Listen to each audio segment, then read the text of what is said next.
Aujourd'hui, je te partage une recette de mhencha. C'est une tourte feuilletée enroulée en serpentin, réalisée dans une pâte phyllo, super croustillant, super bon.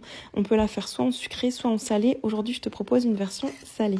Dans un filet d'huile d'olive, tu vas faire revenir 2 oignons émincés avec 2 gousses d'ail hachées, 500 g de viande de bœuf hachée. Tu mélanges, tu rajoutes un petit peu de poivron ou d'autres légumes si tu le souhaites. Ici, j'ai mis un petit peu de poivron vert, de poivron jaune et de poivron rouge émincé, une cuillère à café de sel, du poivre, une cuillère à café de paprika et une poignée de coriandre ciselée. Mélange bien, puis rajoute un demi-verre d'eau pour faire cuire cette farce. Pas plus, il ne faut pas que la farce soit trop liquide. Donc mélange et laisse cuire sur feu doux environ 15 minutes. Puis ensuite, tu la mets dans un plat pour qu'elle refroidisse complètement.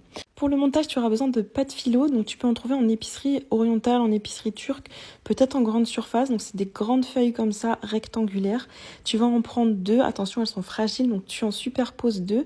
Puis tu vas venir les badigeonner complètement de beurre fondu. Ensuite, tu vas déposer une grande ligne de farce, donc la farce doit être froide. Tu rajoutes le fromage de ton choix, mozzarella, gruyère râpé, et tu enroules le tout pour faire un grand boudin. Et ce boudin, ensuite, tu l'enroules sur lui-même pour faire un escargot, mais délicatement pour ne pas déchirer la feuille. Tu le places dans une tourtière que tu auras préalablement beurrée, puis tu fais la même chose avec 2 autres feuilles, donc 2 feuilles de pâte phyllo que tu auras beurrées, tu mets la farce, le fromage, tu enroules, et ensuite avec ce nouveau boudin, tu continues ton serpentin, donc à la suite. Tu le déposes à la suite en serrant bien la pâte entre elles. Et tu fais cela jusqu'à épuisement de ta farce. À la fin, tu obtiens une jolie tourte torsadée. Tu vas venir la badigeonner également de beurre fondu partout. Tu peux rajouter un petit peu de graines de sésame, de graines de pavot. Alors si ça ne fait pas toute la tourtière, mets un cercle pour être sûr que ça ne s'écarte pas à la cuisson.